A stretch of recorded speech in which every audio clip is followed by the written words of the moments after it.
Cultfigga TV. Revolutionary salute. Revolutionary salute. Like, share, subscribe.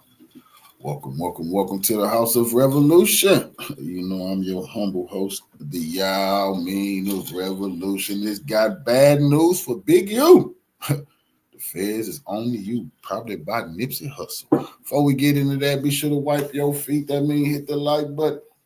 Like, share, subscribe, support the platform, y'all. Well, Big U, you should have never sent that cease and desist that made you look guilty. And I think they digging around on what do you really have to do with the death of Nip? That Break or Loose told us that they needed us to edit out. But the one thing that the feds wanted was the cease and desist from Big U to No Jumper, asking us to take down the episode in which Loose Cannon first made the explosive statements that suggested that Big U had previous knowledge of Nipsey Hussle's death. Now, that situation is very much outside of what was mentioned in the indictment. In the indictment, there's nothing about Nipsey. There's nothing about any of that stuff. So this to me is kind of massive because it makes me feel like, oh, the FBI is interested in what Big U's involvement in Nipsey's death might be, which to me seems gigantic. I don't know why that cease and desist is not going to help them prosecute Brick Baby or Loose Cannon or anybody else. But the fact that they're interested in that, to me, adds quite a bit of credibility to the argument that perhaps Nipsey Hussle's death was a more complicated situation than. See, Adam holding back. Adam know exactly what they talked to him about, you see? But he's so excited to have this late breaking news. He couldn't wait to break this story that the feds come to him asking him they want their tape and they want the cease and desist that Big U sent about Nipsey's death. Feds say they don't give a damn about what the state did with whoever that clown was, went to jail. No. We looking into that now. We reopening that now. Then it appears to be. Well, isn't that when this gave it to him though? Isn't we did hand it over? Yeah. Isn't this when that that was it? I mean, really, like. So it's safe to say you the feds. I'm happy to help the feds with talking about a document that we have previously discussed on here over and over, and which doesn't implicate anybody that I know or whatever. It's not like I know about Big U doing something illegal. Big U did something perfectly legal by sending over a document to us asking us to remove a piece of content. Now, for the record, it doesn't mean that this means that there's a full scale investigation into Big U's involvement in this situation. You don't feel like you played no part in them getting booked at all? No. Like with the shit they set up here and you clipping it up. I mean, I get you live and people might be able to screen record, but some of the shit these niggas is saying, you sitting back, like even the feds probably like, I can't believe like these niggas is this dumb. Well, then you clip it up to reiterate what they said. My attitude is basically if somebody comes on the podcast and they want to live their truth, they want to talk about the things that they've been through, then it's none of my business to dig through each podcast and figure out what's criminal, what might come back to get them. Because let's be real, this is hip hop where a huge percentage of people's lyrics, songs, etc., are basically putting them in the mix and acknowledging that they've been involved with crimes. And when I'm sitting there and Loose Cannon's saying, because keep in mind, this is my first time even understanding that Big U might have had any involvement in any street stuff still, when Loose Cannon's sitting there and saying, yeah, me and Big U went to this weed spot and we got all this money out of them, and then Big U didn't split the money up fairly and yada, yada. I'm sitting there thinking, Big U's on that?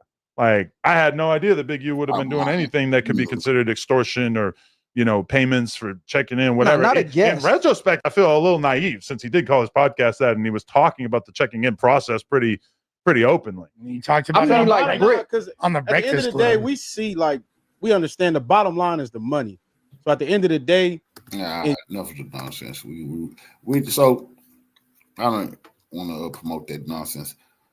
Feds, they come to Adam 22 to get all the information on Big U and Nipsey. Oh, what a web we weave when we plan to deceive. That cease and desist. You shouldn't have did that, brother. You shouldn't have did that. The feds want to know why don't you want people talking about what you did to Nipsey. You know, they got to look a little deeper into that now, you know. They say it seems like you're a repeat offender when people dish you on record. That's a rolling 60. They seem to get murdered. That's what the feds is saying. The feds recently visited Adam 22, and before they left, they had a very frightening message for Big U. Since the arrest of Big U, Loose Cannon, Brick Baby, and other Rolling 60 members, Adam 22 is officially the first public figure to come forward and admit the feds paid him a visit regarding this Big U Rico. The Big U Rico indictment include charges of bank fraud, wire fraud, human trafficking, murder, extortion, more specifically the murder of Rayshawn Williams. But when the feds pulled up on Adam, they really had no interest in none of what we just talked about. They actually had interest in something that we didn't know at all that the feds were looking into Big U for. We should have known. And we have to date back a little bit, about a year or so, to really review what's going on here. You can see about a year ago, Loose Cannon did an interview on No Jumper. And during this interview, Loose Cannon said a lot of things regarding his role with Big U when they used to work together. He also revealed the call he got from Big U the day that Nipsey Hussle passed away. We were doing a TV show like a while back, right? And I'm on a phone. He FaceTimed me. So he FaceTimed me and stuff like that. He was like, Nipsey just got killed. I'm like, 6-0. I didn't hear that. So I hang up with him. Wack looking at him. Now, him and Wack done went over this over and over and over. He done told Wack this story 100 times, or Wack would have never sat him on No Jumper. Remember, Wack say he gave Loose Cannon his platform. He gave Loose Cannon his start. He put Loose Cannon on so everybody could say, looking at him. And he made sure Loose spilled all the beans on all of Big U's crime. And Wack can't sit back and say, I didn't know the feds was going to come be interested in the Nipsey Hussle. So you're Wack a lying motherfucker. And he brought Loose here. Now the feds want this video, and the feds want to know why Big U did not want this story told, and they want to cease and desist. And Wack sitting there. Look at Wack. I called Nipsey, and I'm like, Nipsey, what's up? He was like, oh, what's up with it? Nipsey answered. Nipsey answered. He answered the phone. And I was like, I love you, cuz, or whatever like that. Did you tell him the call you just got? Or you didn't even mention it? I didn't mention it. And that's what fucked up, because my cousin is Nipsey baby mama. You get what I'm saying? So it was like, I could have probably stopped it, or it had it. Stop what? Fuck you mean? That's fuck you talking about. No, because listen. So after I talked to Nipsey, and I was like, yeah, I love you, cuz, or whatever like that. I'll see you later, or whatever. So I hung up the phone. I thought Big U gave wrong information. 30 minutes later, the homies blowing me up like they just killed Nipsey. And so I'm like, wait. You get a call from Big U telling you Nipsey just got killed. Yeah. You panic, call Nip. Nip answer the phone. Yeah. And you we like were just talking on regular. So it's like at the end of the day, I didn't even think about it, because you don't even warn him that you got that call from dude. No, because their relationship was so fucked. It'd be like they be hot one minute, then they be cold the next minute, and then they be lukewarm. Like you and just 30 minutes after you get out the phone with Nip, he get killed. Yeah, I got it. So you think he hit you a little too early? Yep, he hit me a little bit too early, because the homie Shitty double back 3 times. You get what I'm saying? And first he shot him, boom, go into the alley, came back and shot him, boom. It wasn't good enough, and then he came back and he shot him again. But now it's like how did he know? Yeah, no, but that's crazy. It's deep. So let me tell y'all something. Me working at No Jumper, being in the building, I was there when this particular interview happened, and I understand the madness and the chaos this interview caused. I'm talking about people from every walk of life who probably is associated with people at No Jumper were tapping in. How could y'all let Loose Cannon do that? Big U's peoples was tapping in, sending legal notices like, hey, y'all sure you're trying to platform this? You know this is cap, right? But here's the thing, though. See, this isn't really the first time that this discussion of Did Big U have something to do with Nipsey Hussle's death? This isn't the first time that this was discussed on platforms. Big U himself discussed it on No Jumper. No, because when Nip passed away, automatically Big U did it or had something to do with it or did this, did it. And Nip just be like, social media, the investigator now come to your house like, hey, what's the deal, bro? You know what I'm saying? You did it. Like, the suckers for switching too, because I seen when it first happened how they was man, that's crazy. Like I remember Unc went live too, and he's sitting there talking about it. I'm like, that's crazy that y'all, if y'all really know them and you know their situation, them loved each other. Like, bro, now you don't even got to go through that. We was just in every video. Mm-hmm. Like how we was beefing when all his songs, every album he put out, since we had the so-called altercation, he shouted me out. He got the goddamn keys to the city. Like what? Didn't he say, I want to be Big U? Oh no, what did he say? Big U, like J Prince and Big Draws. And then I mean, like, what did he say? He shot me out of every song. Even though he's been dealing with allegations that he's involved in Nipsey's death for a couple of years now, and he's no stranger to addressing it, he still had a problem with that particular No Jumper clip. Now, in the clip, Loose Cannon never said that Big U was involved. He never said Big U was the one who did it. All he said was Big U called me 30 minutes before the incident, and he predicted Nipsey Hussle's death, and he kept it at that. But Big U still felt like that clip was damaging enough to where he needed to get involved legally. Loose Cannon told Adam that he has footage of him and Big U actually on the FaceTime having a conversation, and he was adamant that this was a real conversation that took place. But because Adam hadn't seen the footage directly, when Big U and his team of attorneys reached out and filed a cease and desist to No Jumper to remove all content accusing him of calling Loose Cannon 30 minutes before Nipsey Hussle's death, Adam was forced to oblige. He was forced to take down the clip. What's that? We received a cease and desist from Big U about some of your claims and Loose Cannon's claims, I guess, on this podcast. And after having it evaluated by our legal team, they told us that they thought it was a good idea for us to remove the episode. It's just, it doesn't make sense to fight it. Yeah. Now, I'm going to bring you the content just so you'll know he got the content. But I get it. It's if you have the content, I think you should release it to the world so the world can see it, right? Well, it'll definitely come out to the people that's going to come out through. Where do you think this is coming from? Since you're an expert at psychoanalyzing Big U, put it like this. Big Yusufer. It's some people that paid 6 figures, not high, not low, not a 1, not a 4, but maybe a 2 that's in the Middle East that wants the footage.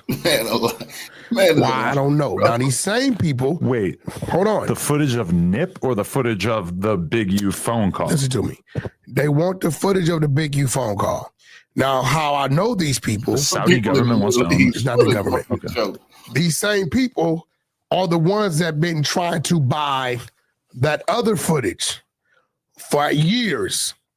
So I think they feeling like if we purchase this, when it's time for dude to want to do what he want to do with it, if Wack gets out the way, we can purchase that. To this day, we still haven't seen the footage. I don't know if the footage exists or don't exist. I don't know, but we haven't seen it. So fast forward a few years later, Big U gets indicted for this Rico. Adam 22 gets a visit from the feds. So much for being fresh. If the feds watching, I made it 41 years into this life before I had involvement, conversation with federal agents. And when they showed up, I was wearing a red Nike Tech. Not exactly the definition of fresh, but I got a crazy update. I'm going to do the good, diligent podcaster thing, and I'm going to save it for tomorrow at 4 p.m. with Lush and some surprise guests. So make sure you tune in tomorrow. 22ster has got a big update. Tap inwardly. Now, this where things start getting interesting. Now, we all assume if the feds is coming to Adam in this particular moment after the indictment, of course they're coming because they want to subpoena the footage from No Jumper, right? That, that includes the unedited versions of Brick Baby and Loose Cannon talking about things the feds have interest in. Of course, they will want the unedited footage of the quote-unquote robbery and beat down the feds are accusing Loose Cannon of doing outside of No Jumper. No. When the feds show up, they didn't want none of that. They didn't have no interest in any of that. As a matter of fact, it don't even look like they have any interest in this particular Rico indictment. It looked like they are investigating something else. Because when they showed up to Adam 22's house, they said, listen, you're not in trouble, man. We just want the cease and desist letter that Big U sent you. But while I'm in my house, I'm playing poker on my computer, a guy comes to my front door, and I didn't actually even know, but my girl was communicating with him through the box in the front of our house with the camera. She texts me. She says, a dude is here from the FBI, and basically he's trying to serve you with a subpoena. And so she told him, like a ride or die would, she told him, Adam's not here, and he's off at work or whatever. I forget what she told him. And so I immediately hop on the line with my lawyer. I say, what should I do? I don't want to, handle this situation wrong. Over and over and over, I've sat down with rappers or whoever who tell me about situations in which they divulge too much information to the police or whoever, and it ended up coming back to bite them. Especially, something that comes to mind is like Hurricane Chris, who caught a body that was blatantly self-defense. This is the thing that my lawyer comes back to me with. She said the feds were interested in one thing and one thing only. Because in my head, I'm thinking they're going to want copies of the podcasts that Brick or Luce were on. They're going to want to make sure that there wasn't anything in those podcasts that was edited out. Now, anybody who knows me and No Jumper knows that we really don't like to edit things out. So the only stuff we're editing out is if it's like a 4-alarm fire, like, yo, we need to take this out. So I don't think there's ever been something that Brick or Luce told us that they needed us to edit out. But the one thing that the feds wanted was the cease and desist from Big U to No Jumper, asking us to take down the episode in which Loose Cannon first made the explosive statements that suggested that Big U had previous knowledge of Nipsey Hussle's death. Now, that situation is very much outside of what was mentioned in the indictment. In the indictment, there's nothing about Nipsey. There's nothing about any of that stuff. Here's why this is a very scary message for Big U. See, when you read the indictment, they sprinkle in Nipsey Hussle all across the indictment, but they sprinkle him in weird times, as if they're trying to send Big U a message. Here's what I mean when I say that. Big U is not being charged with any crimes related to Nipsey Hussle. So it's kind of weird how much time the feds spent talking about Nipsey Hussle in his Rico. So the feds would document a 2008 altercation where apparently Nipsey Hussle and Big U were getting into it. A diss song was released from Nipsey's behalf. Big U didn't like it, so Big U pulled up on Nipsey Hussle to quote unquote discipline him, and things went left. Black Sam wasn't going to allow his brother to get touched. Guns got shot, people got arrested. So the feds documented that particular incident. If I'm Big U, I'll be concerned about how the feds followed up their entire documentation of Nipsey Hussle and Big U's relationship. They followed that up with, oh yeah, Nipsey Hussle was murdered by a member of the Rolling 60s in 2019. So you follow our entire history up just to say that. Are you trying to say something? The feds would then follow this up where they document Big U's and Nipsey Hussle's tumultuous relationship, saying your Nipsey was killed. We don't know who did it, but he was killed. And then they followed it up by quoting Big U from a wiretap where Big U was telling somebody that he's going to pull up and he's not retired yet from the gang. And you know what happened to the last person who thought he was retired? That's in reference, according to the feds, that's in reference to Nipsey Hussle, because like the beef and the chaos that took place between Nipsey and Big U was Nipsey was becoming sort of like the voice and the face of the hood. Big U has always been the voice and face of the hood for, as long as he's been alive. So that's what the feds are saying. Not Flacco, but the feds are saying that right there caused a lot of chaos and turmoil between Nipsey Hussle and Big U. The feds didn't stop there. Bro, they spent a lot of time on Nipsey and Big U, which is concerning if I'm Big U. They would recall a wiretap where on December 31st, 2022, Big U recounted being bigger than any Rolling 60 members, including Nipsey Hussle. Now, on that same day, the feds will claim that Big U also stated if he had an issue with anyone, they would no longer be alive. You see how the feds set it up? You see how slick they are, bruh? The feds don't just spend time talking about things and events in a Rico that's irrelevant. For some reason, the feds believe that that's relevant. For some reason, the feds believe a cease and desist to No Jumper about a clip talking about Nipsey Hussle's death, that's relevant. Hey, man, this is bad, bro. This is, at this point, I think they just trying to cook Big U, man, because, yo, can you imagine? They don't even need to win the court case. If they charge Big U with this is like not playing fair, bro, because, you took away this man's freedom. Now you're trying to take away his lore and his good graces within his own gang. Oh, nah. But hey, so far we don't know why the fans want to cease and desist. Okay, we don't know yet. Let me know in the comment section. What do you guys think?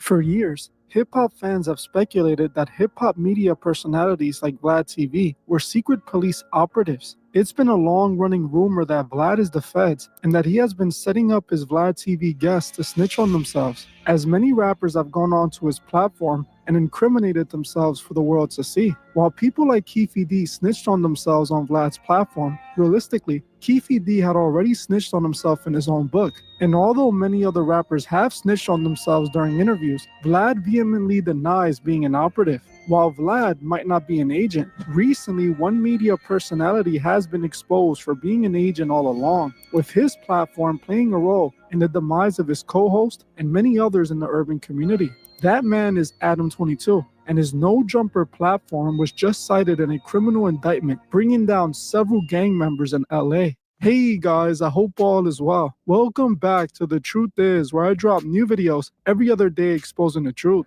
In today's episode, we will be talking about the No Jumper Rico. Let's get right into it. Since the first video I made on Adam22, I have pointed out the fact that Adam isn't who he seems to be. Think about it. An outsider who isn't from the culture ends up popping up out of nowhere in the 2010s and becomes the head of the biggest hip-hop platform in LA. A man who clearly didn't grow up listening to hip-hop or had any love for it managed to grow one of the biggest hip-hop platforms in LA in the center of gang culture. While so many people watch Adam22 and think he's a goofball, what they don't know is that Adam is directly connected to some very powerful people. As I revealed long ago, Adam22 is the son of Philip J. Grand Mason. The reason this is important is because Philip actually worked for former President Bill Clinton. In fact, they were great friends, with Philip and his son Adam hanging out at Clinton's home on many occasions. Adam's father and Bill Clinton were such good friends that Bill Clinton gave Adam's father a presidential pardon, as Philip J. Grand Mason was accused of election fraud and other federal charges back in the day. So not only did Philip and his son Adam22 hang out at the Clintons, but Bill personally pardoned his father. This is a clear connection between Adam22 and the elite, with Adam himself admitting his connections to the Clintons on this old podcast appearance. Wikipedia, it says that your father was really good friends with Bill Clinton. He was. Wow. Yeah. That's interesting. The whole thing. My dad was like a Democrat working on local campaigns and stuff at that time when I'm in like second grade. And so my dad's like helping him out and was like a part of the campaign. Like we would be going to Bill Clinton events and on the weekend when I was a kid and stuff. And yeah, my dad helped him win his initial presidency. My dad went down for a like basically like a corporate crime type thing where he was like accused of misusing his power in the local government to award a contract to his employer. So my dad goes to prison in like 95 for like a year. And then when he gets out, Bill Clinton leaves office a couple of years later and Bill Clinton gives my dad a presidential pardon.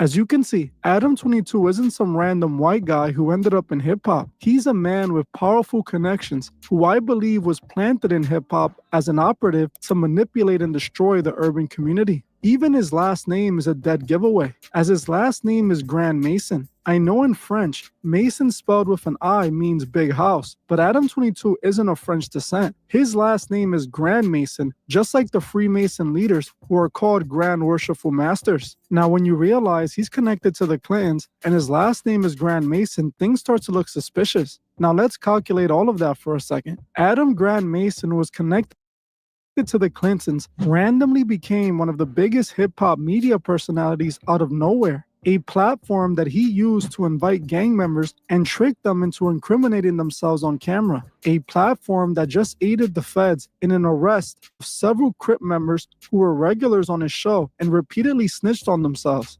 Almost 3 years ago, I made this video calling Adam 22 out for being a plant, an agent planted in hip-hop to corrupt and destroy. Adam 22 saw this video I made on him, and it made him upset, responding to my video on this podcast. They told me yesterday on my Twitch that you was a Satanist and that you're pushing porn on the community. That sounds like a different accusation, though. I thought that I was part of the Illuminati. I think being a Satanist guy is kind of different. It started off. Survivor 22. It started off. It was like, AD, you're afraid to watch the video, so the truth about Adam. And I was like, video? Oh, bro, they just kept spamming it. And I was like, what there's are a y'all talking YouTube video basically saying that I'm part of the Illuminati. That explains how I got into this position as a YouTuber. When did this come out? A couple weeks ago, I think. I mean, it's not like that big. It was like 30,000 views. Bro, I'm watching it, and then I'm like, okay, this is a waste of time. They're like, no, they got AD too. He's part of it now too. When I watched it, I was kind of like, oh, so this whole channel kind of like a joke channel? Because it didn't feel like they were really like trying to put forward an argument that anyone would take serious. It felt like it was more just like,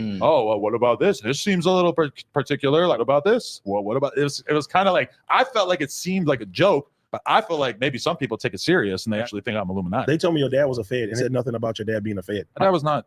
And I was like, why would his dad have to be be pardoned if he was a federal agent? My dad was in prison for a year. If he was a Fed, wouldn't that have kept him out of prison? Did you cry? People think that me having a dad who worked in local politics means that clearly I was involved in some sort of secretive satanic cabal. I don't get how that correlates to each other at all. It was like he was a volunteer. So let's say that. He got pardoned, didn't he? He got pardoned many years later, yeah. The first tattoo we need to talk about is the one on his face. Adam tattooed an inverted cross on. I ain't never noticed that. Did you, bro? What? The little upside down cross.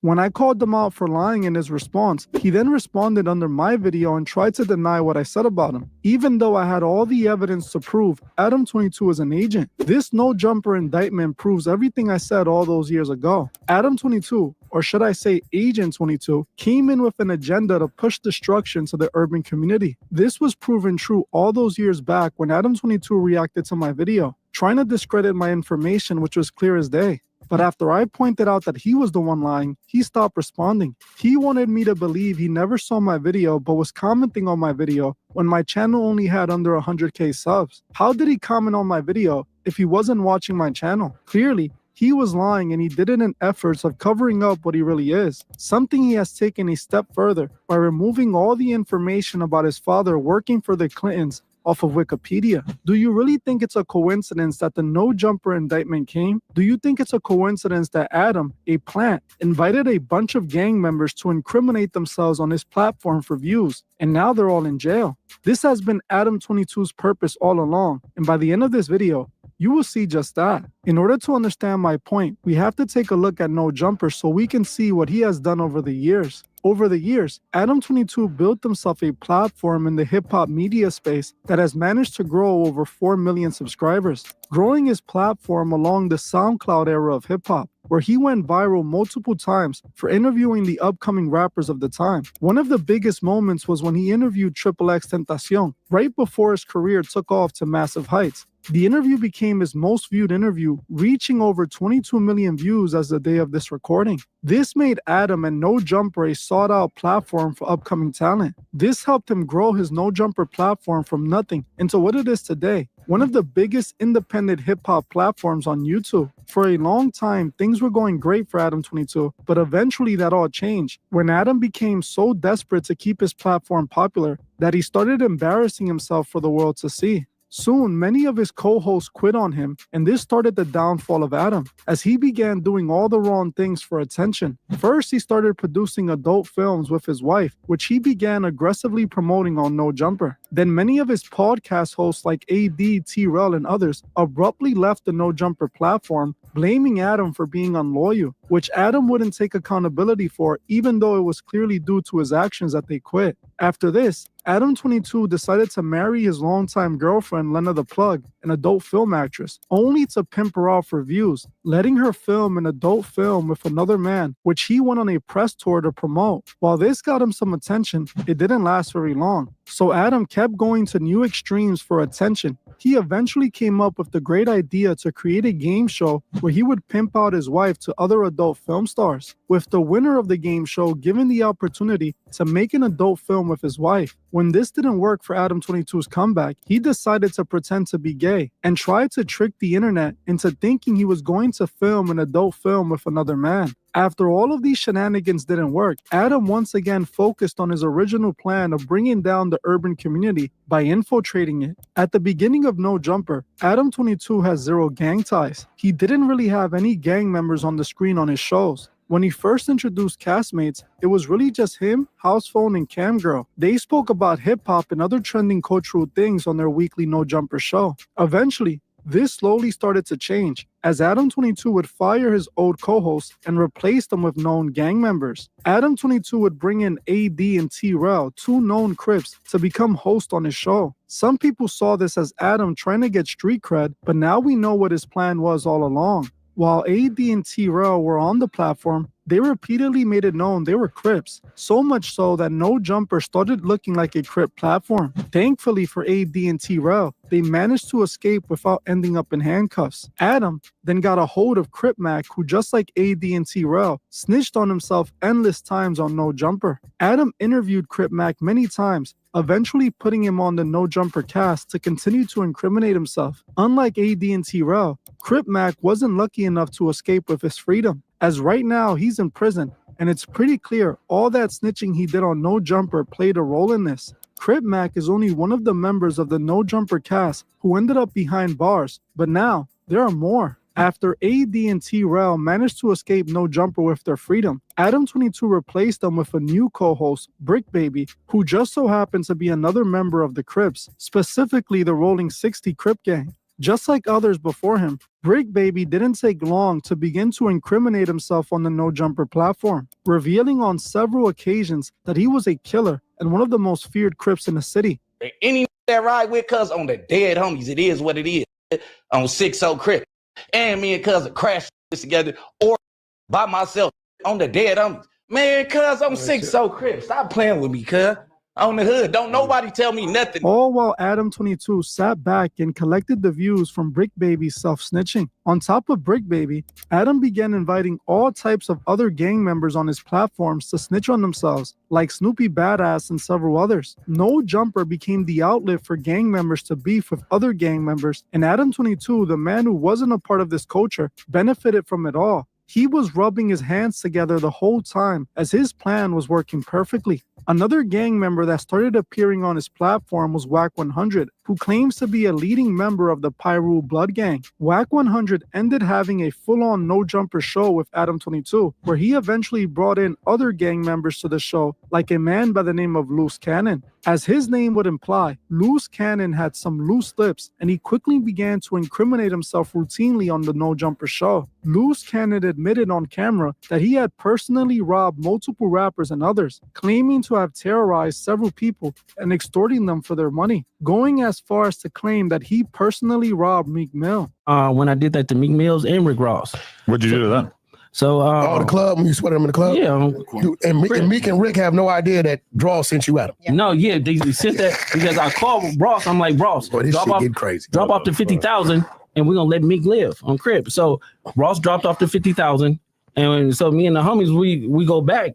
He stopped answering the phone. He stopped picking up. And we were like, what you doing? Like 2 days later, he called me. He was like, oh, nephew, where you at? And I'm like, Nick, where my money at?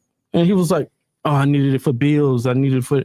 I'm like, what? Like, cuz Loose Cannon also called out Big U, claiming that Big U was involved in the death of Nipsey Hussle. Now, all of this is important because as of recent, all of this self-snitching orchestrated by Adam 22 finally paid off, as what's now being called the No Jumper indictment has commenced, and people are getting arrested left and right. Just a few days back, Brick Baby, Loose Cannon, and the Rolling 60s Crip leader Big U were all arrested on Rico charges. I'm Joe McNally, the acting United States Attorney here in Los Angeles. Today, we're here to announce federal criminal charges against Eugene Henley Jr., a career criminal known as Big U, who used his contacts and leadership role in the Crips criminal street gang, the entertainment industry, and a youth charity to further his own criminal enterprise, an enterprise that engaged in murder, extortion, robbery, human trafficking, COVID fraud, and other felonies. Mr. Henley and several other individuals linked to him and his criminal enterprise were charged in a criminal complaint with federal racketeering conspiracy. Mr. Henley is a fugitive, and he is currently wanted by federal law enforcement. Other individuals linked to his criminal enterprise were arrested today, approximately 10 defendants who are charged in various indictments. Again, Mr. Henley is a fugitive. 4 defendants are in state custody and will be transferred into federal custody, and we are still seeking Mr. Henley and another fugitive. The Department of Justice's top priority is eliminating violent crime caused by criminal street gangs and organized crime. These organizations cause a tremendous amount of harm in our communities. And today's arrests are part of our office's efforts, FBI, IRS, LAPD, the team you see up here, to make our community safer and rid our streets of these criminal street gangs, including ones operated by violent felons like Mr. Henley, who are posing as savvy businessmen and community leaders, but in the end are violent criminals. While criminals being arrested isn't anything new, what is interesting about this arrest is that No Jumper is written all over this indictment, with over 40% of the indictment citing No Jumper directly. The feds are revealing that they literally got their information from No Jumper interviews, podcast shows, and conversations. Now, Adam 22 is watching all his co-hosts get arrested and facing life in prison, knowing he made the agency proud. Let's go over some of the key details listed in this indictment. A few days back, the feds picked up Brick Baby and Loose Cannon, while they let the world know they were looking for Big U. Big U eventually turned himself in and is now being charged with Rico, being accused of running a mafia-like operation with his Rolling 60 Crip gang. According to the feds, Big U committed several crimes, like allegedly orchestrating a criminal enterprise that engaged in extortion, robbery, fraud, trafficking, and even murder. The feds claim that Big U extorted several celebrities, forcing them to donate to his charity, which was a front, with celebrities like Shaq and others donating big money, which Big U then invested. They also claimed he forced rappers and celebrities to pay him for protection from his own gang in a check-and-in scheme, where famous celebs who were visiting LA would have to pay him for their protection or get robbed by them. Most disturbingly, the feds claim Big U took out one of his own artists, a young rapper who Big U signed but ended up getting into a disagreement with. Big U then allegedly had the younger rapper taken out and his body disposed of, with the feds alleging that Big U took him out himself. Brick Baby and Loose Cannon were both arrested as part of this Rico, alleging they worked to further the Rolling 60 gang enterprise and committed crimes for Big U. Crimes that they both admitted to happily on the No Jumper podcast. Now, Brick Baby, Loose Cannon, and Big U have all been on the No Jumper podcast. Brick Baby literally incriminated himself on live while Adam 22 was sitting right there. It was a show yesterday. I love you, Adam. I'm not tripping off of you. It ain't nothing like that, cuz frustrated right now, bro. On 6-0, because ain't no 40s coming to the 60 pushing no issues. Oh, rolling 60s. Ain't near 40 coming to the 60s with no type of drama. The only reason I ain't come outside and kill one of these niggas because I was in front of these niggas. Dead homies. Oh, yeah. Slap of honor, right? Yeah. They say you can't say that no more. Why? Oh, yeah, because of... Wait, no. Like, who died? You can't say that no more. Oh, because of FVG Cash? Or who? Nah, because Lil Pop. Oh. What's that? But I'm just saying, they just say you can't say that no more. That's the new term, like no more slide for mine. Because of Lil Pop. Now, after that incident, though. Instead of Adam turning off the live and stopping his friend from incriminating himself, he let Brick Baby snitch on himself openly. Adam 22 did the same with Loose Cannon, as he was openly snitching on robbing people for Big U, snitching on himself and Big U, claiming Big U set up multiple rappers and allegedly played a role in the demise of Nipsey Hussle. The TV show like a while back, right? And I'm on a phone. He FaceTime me. So he FaceTime me and stuff like that. He was like, Nipsey just got. I'm like, 6-0. I didn't hear that. So I hang up with him. I called Nipsey. I'm like, Nipsey, what's up? He was like, oh, what's up with it? Nipsey answered. He answered the phone. And I was like, I love you, cuz, or whatever like that. Did you tell him the call you just got? You didn't even mention it. I didn't mention it. And that's what fucked because my cousin is Nipsey baby mom. You get what I'm saying? So it was like, I could have probably stopped it. I was listening. So after I talked to Nipsey and I was like, yeah, I love you, cuz, or whatever like that. I'll see you later or whatever. So I hung the phone. I thought that you gave wrong information. 30 minutes later, the homies blowing me up like they just Nipsey. And so I'm like, wait. You get a call from Big U telling you Nipsey just got. Yeah. You had it called Nip. Nip answered the phone. No, and you we like were just talking regular. So it's like at the end of the day, I didn't even think about it because you don't even warn him that you got that call from dude. No, because their relationship was so it'd be like it'd be hot one minute, it'd be cold the next minute, and it'd be lukewarm. Like you just 30 minutes after you get out the phone, Nip. I got it. So he hit you a little too early. Yep, he hit me a little bit too early. But the homies know. So it's like it's not like I'm saying something that they don't know. You can say so. Now, do you really think it's a coincidence that the man who came out of nowhere, whose father is connected to the elite, who randomly started having gang members on his show, just so happened to provide a platform for these gang members to snitch on themselves that was used by the feds? Adam 22 is an agent. He is just doing his job, playing his role. For years, people called Vlad TV the feds, but it turned out it was Adam 22 the whole time. Adam has been trying to get rappers to snitch on themselves for years now. He tried to do the same to Yella Beezy, trying to trick him into snitching on himself for taking out Mo 3. Yeah, definitely. I did want to ask this is you barely acknowledged it. You barely ever had anything to say about it, but there was a lot of tension, at least on records or people talking online between you and Mo 3. Now that he's passed, how do you view all that? Like, are you able to admit that he was, an important factor in the city for that period of time, or is it still just you can't say anything? Nah, I ain't never had no tension with nobody. Right. That was it. Right. I ain't never been no tension with nobody. Look at this guy. I saw you give Vlad an answer like that at one point too. I'm serious. I don't have a problem with people. Right. He ain't had no problem with me. Dallas creates a lot of gangsters because I was actually looking back at my old interview with him and I said basically the same thing to him. After the internet began pointing fingers at Adam for being an agent, he went on social media to deny the arrest being his fault or due to the No Jumper platform. A lot of people saying that 22 is the reason why Brick got caught up. 22, you know what I do? I put people in position, put them on the podcast, give them jobs, help them make legal money. A lot of the shit they're getting caught up for, especially with Brick. It's like, I'm not seeing anything that says anything about stuff that he's done in the last 2 years since he was us, right? So, end of the day, I do employ people from the streets. And I guess, people from the streets sometimes get caught up in federal Rico indictments. And all I can say is that, yes, I may crack a joke here and there. I'm sorry, that's just my sick sense of humor. But end of the day, that's my boy. I'm standing with him. Loose, I got love for Loose too. We're going to be documenting this whole thing, helping him along the way, whatever it is. So anybody acting like this is because of No Jumper, No Jumper was the antidote to this book. To me, this response just further proves his role in bringing down the urban community. Like he said, he purposely employed gang members, put them in front of a mic, and rewarded them for snitching on themselves. He knew what he was doing the entire time. He knew this was going to be the outcome, and it's the reason he was planted in the industry. Even academics is pointing out that Adam 22 and the No Jumper platform are being used by the feds. No Jumper, or at least attempt to. If they don't do that, it leads me to what Wax said. Well, what the other person asked Wax, why didn't they, if both guys get locked up, why didn't they just raid No Jumper and lock him up? The next thing, at least, so here's the other part.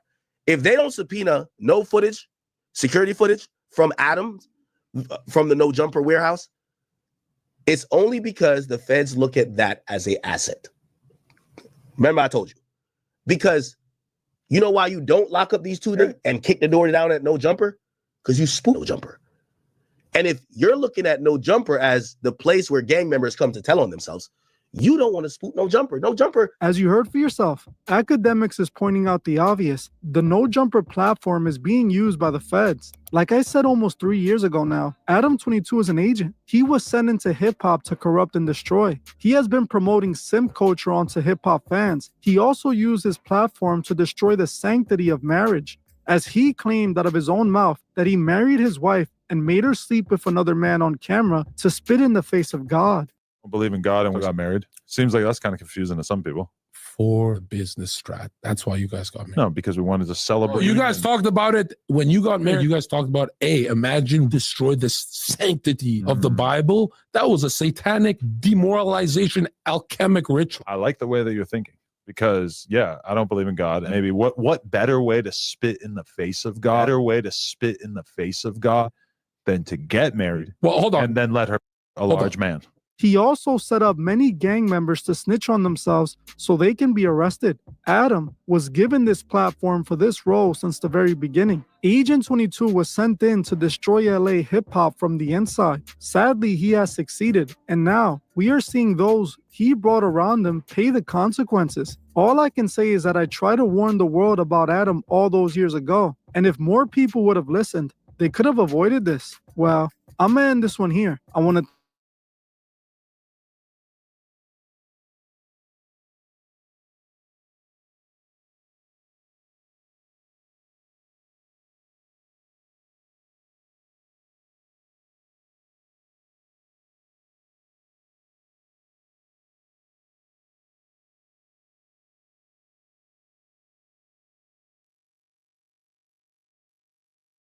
Sweetie!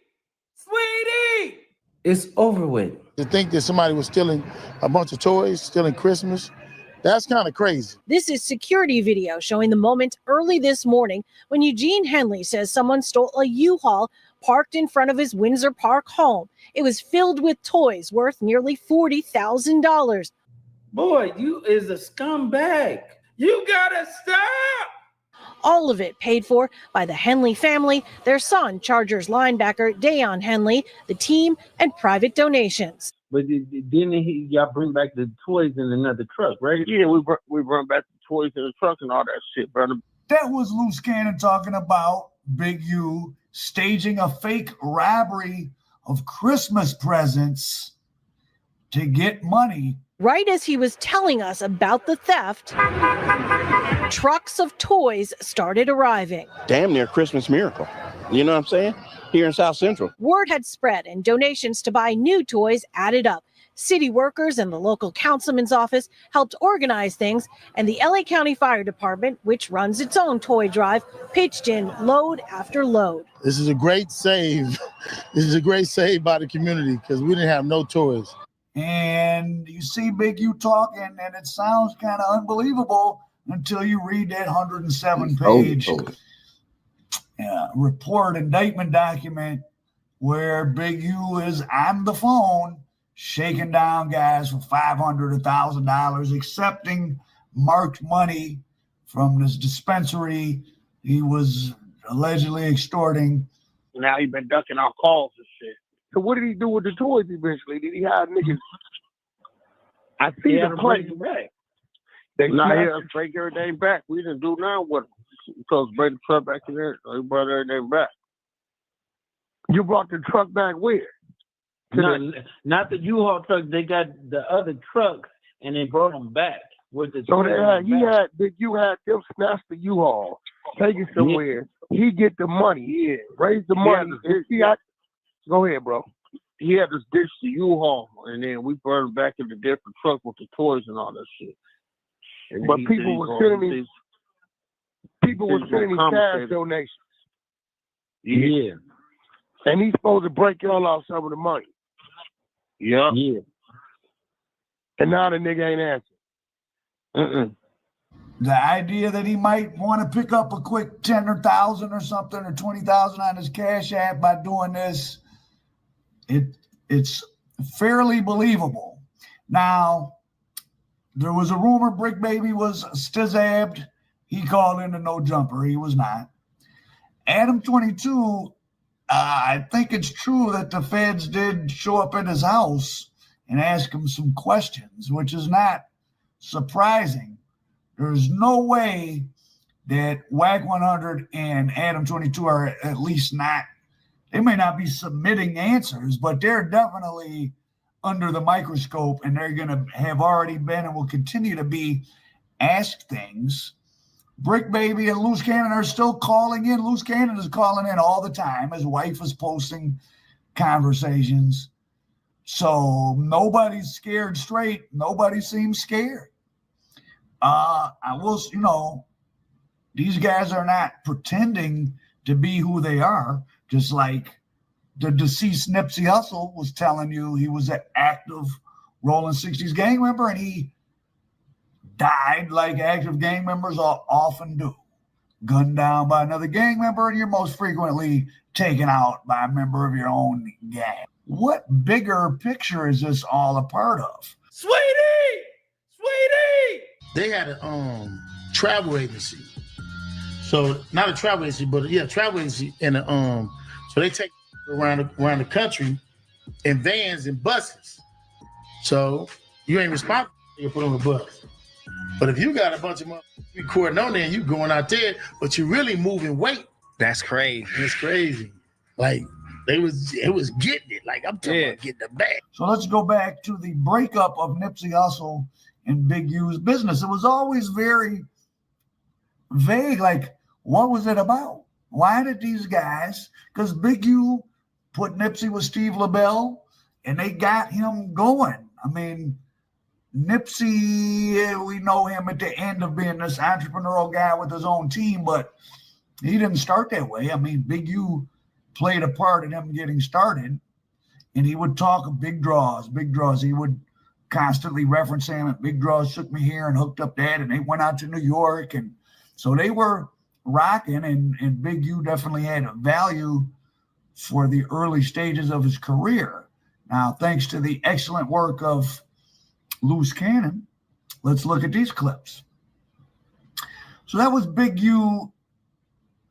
Wow, you see how he gets excited? Okay, well, that was Big U in a series of clips talking about, so they were out on a tour bus doing a promotional tour for Nipsey in the mixtape days. This is right before they broke up. The bus kept getting pulled over. He sick the police on Nipsey. I just hit it home. They had 21 people. They think they got him. Anyway, make a long story. He ended up turning himself in, take the case off all of us. He get life, right, for the drugs. When that happened, my team is acting weird. So I'm looking at Steve. I'm looking at Nip. Man, get a paperwork from Sony so they can see that we listen to all this. They acting weird. So, me, I'm still kind of like, hey, I'm hot, hot and heavy, but Loose Cannon claims Big U was given the information to get the bus pulled over, trying to get Nipsey caught with a gun. Maybe not. I don't know what the strategy of that would be. But what's interesting, you see how excited Big U is talking about it. And if you listen to what he said, it's that a guy he knew had a travel agency, and they were sending people on bus tours to drop off the work, to sell work, and they were getting a big bag. So that's why, and U was tied to this guy, so that's why they kept getting on the bus. They were looking for D Ruggs and the guy, and they did, and Big U got picked up. A bunch of people got picked up. Big U was not charged. His buddy took the whole case. Now, for the record, for those of us that have had our fate be under a prosecutor's decision, you can't take someone's case. Like, the prosecutor decides who gets charged. Now, a person can say they're the one who did it or whatever, but so I don't know what he means by the guy took everything and got life. He might have been the only one who ended up with life. I don't know what the logistics of that were. Now, so Big U was tied in with a guy who was sending tour buses out under the guise of his travel agency that really had to work on him. Nipsey was doing a tour, a promo tour. Now, I cannot remember who the hell was talking about this. Was it someone I interviewed or was it someone else? I cannot remember. I got to look back to myself. But anyways, it's that FYBJ Maine? Was it Whack? Who the hell was it? That they were in Chicago and Nipsey was performing, and all these Mexicans all wearing the same shirt or something. I can't remember details. We kind of rushed the stage, and then after the thing, they had to run to the tour bus, and there was going to be some gunplay, or somebody did have to let off some shots. Now that could kind of sound like, remember, this was during the time, well, still Chicago's, I mean, LA's a hub for work, so is Chicago. Doing a little cartoon. Could that have been, and then Big U, we know, likes to rob plugs. That's what he went to prison for back in 91. Extortion charges now. He likes to get stuff and not pay. Could some Mexicans somewhere have been owed some money by Big U and them? Or that guy that was sending the workout on the tour buses? So imagine you got a black guy in LA. You know that he's getting work and he's sending it around the country on tour buses. He doesn't pay for a load. He owes. Of course, it's hard, easy to not be found, right? But now they know, oh, shit, this rapper that we know this guy is somehow affiliated with or is in the same circuit of people, Nipsey, he's on the road in a tour bus, and we know this guy sends work out on the tour buses. Let's run up on them.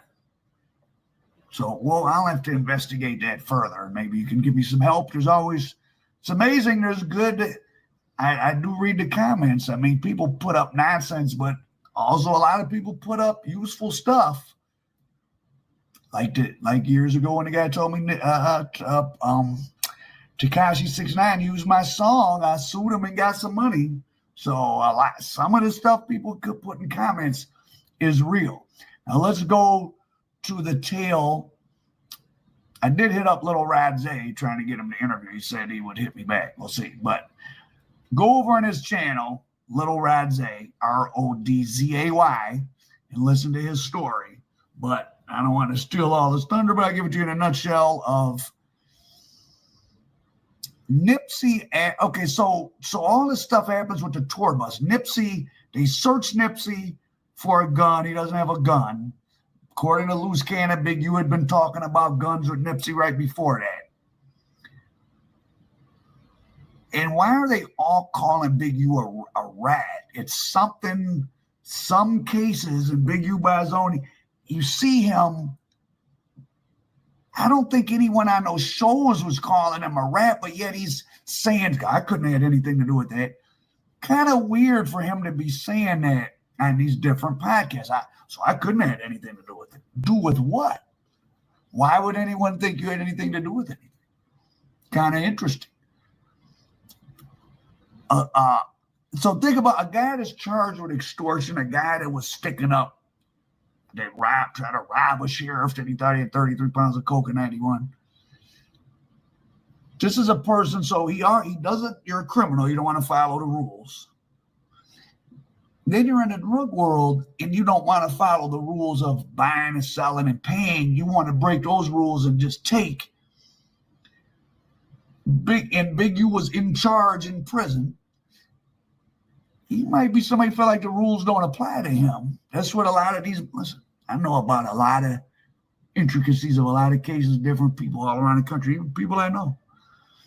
Trust me when I tell you, at that bigger level of the D-Rug game, there's a lot of, well, they all brag about reading Sun Tzu and the 48 Laws of Power in prison. Sun Tzu tells you in the 48 Laws, the best strategy, or the best battle is one you don't have to fight, or if the best victory is won before off the battlefield or something. Meaning what? Meaning if you can take your enemy out without even having to engage your enemy through duplicity.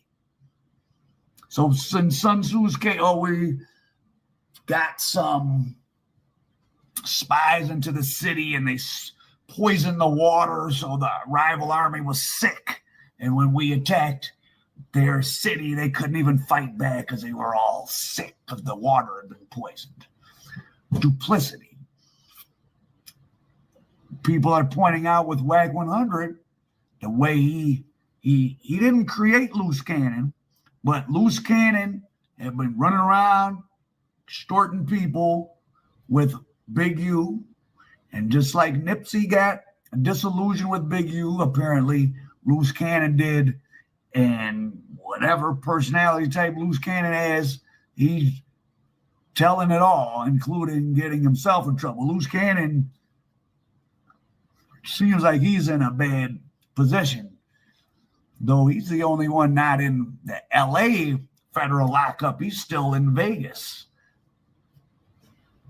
Be interesting to see if he ever shows up in California, but that's another question. But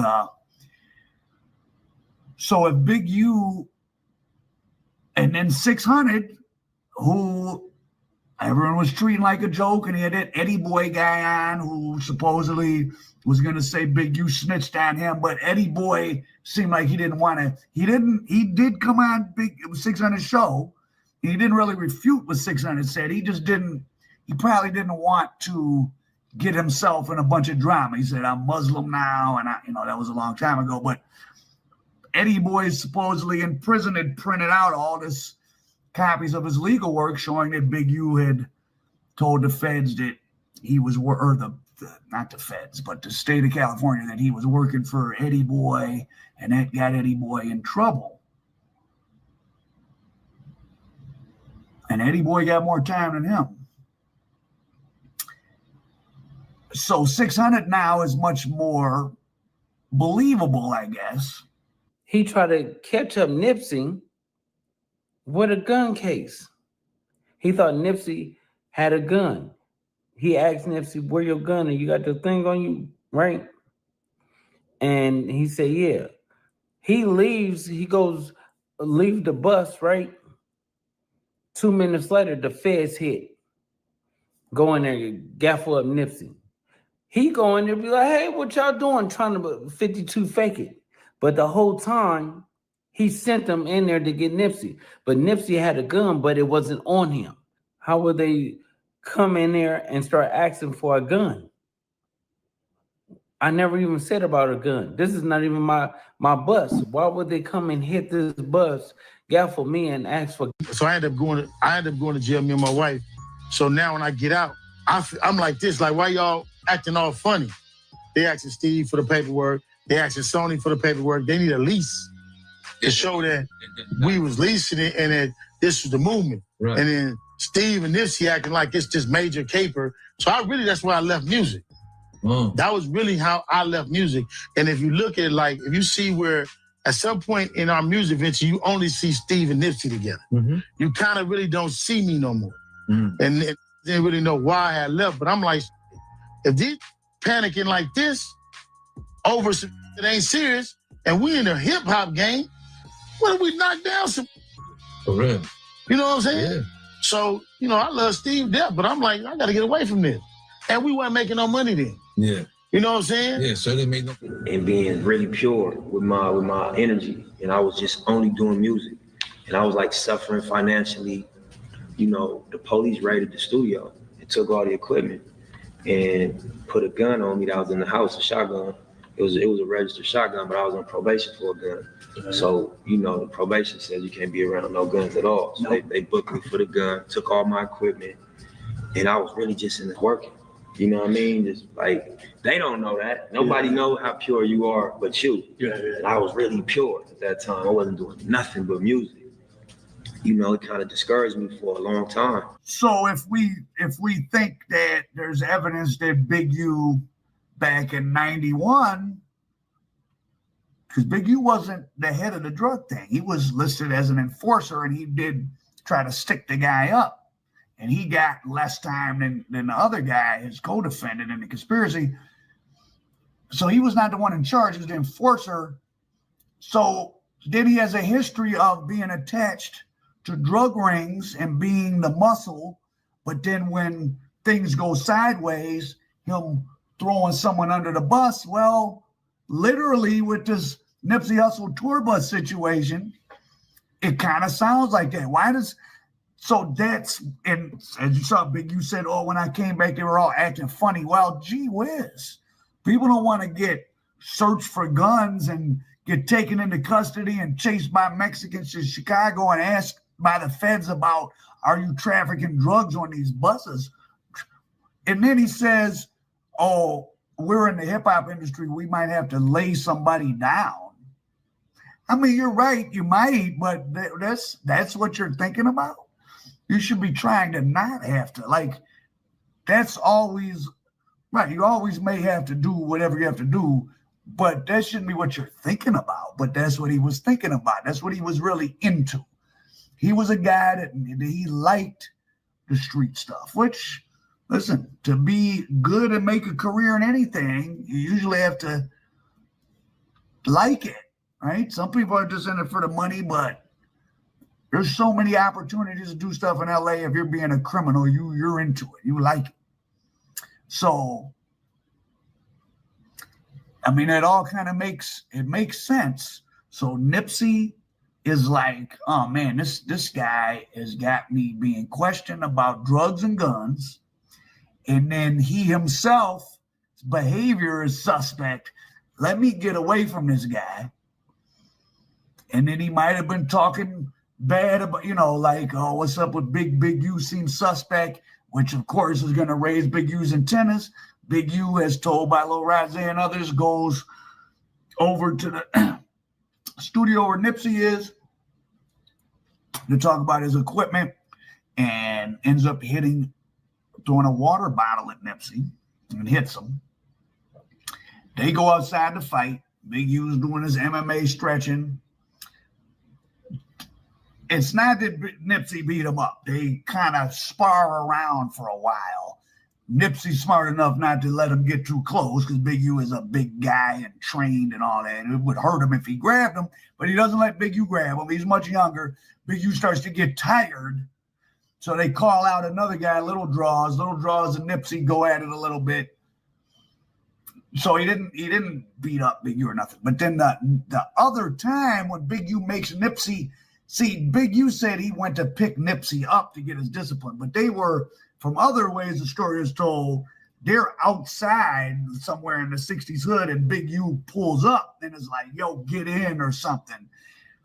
And a fight starts and Big U and his group is getting the best of Nipsey and the other group, but then Fats pulls up, 5'4", stocky Fats, and he's upset. He just gets out and runs and kamikazes you and puts them out his pockets.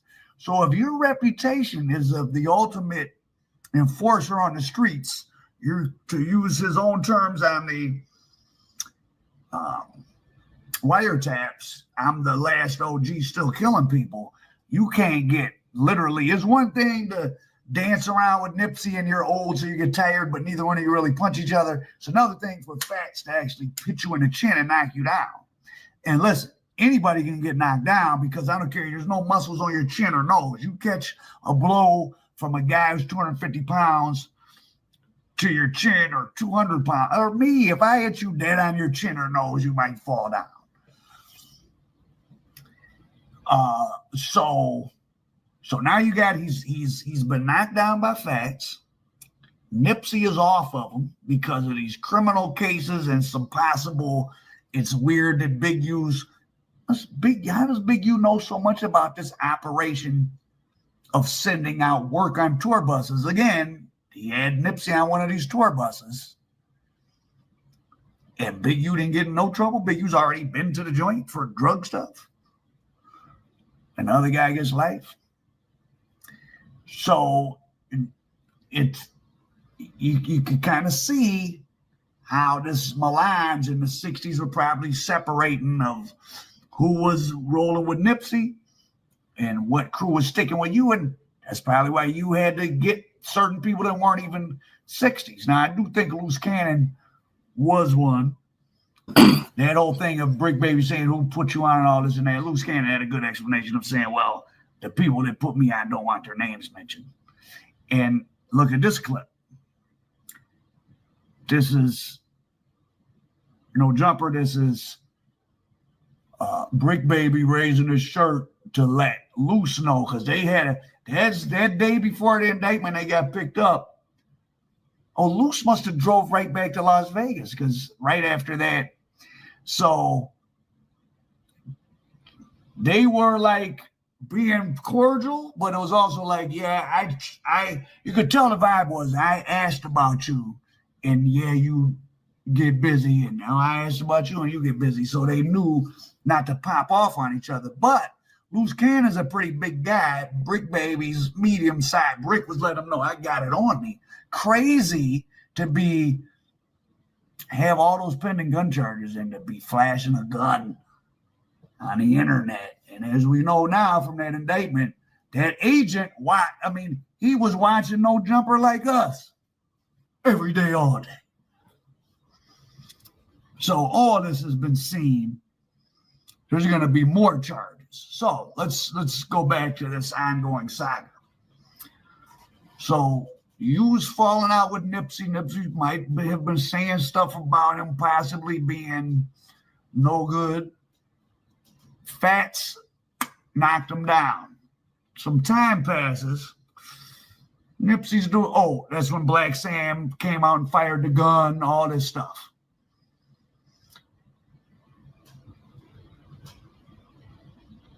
Fats had, so that day they tried to put Nipsey in the car, they were going to DP him. It was the fight. Fats knocked out Big U. Black Sam came out and shot. The police came. Big U was taken into custody and was let right out.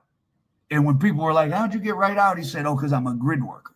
So again, I don't know what's true, but Big U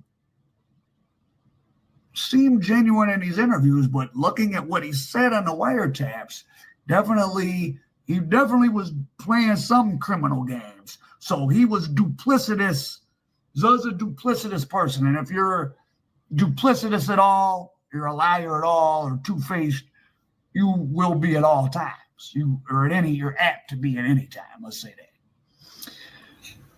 So he probably felt he was in a position of power of, I'm in with the city, so I got, not that he's necessarily snitching, but I got a little bit of a get out of jail free card, and I can pick and choose within the 60s who to get, this crew is against me, well, we're going to let some information fly to the police on them, and then my team is going to be protected.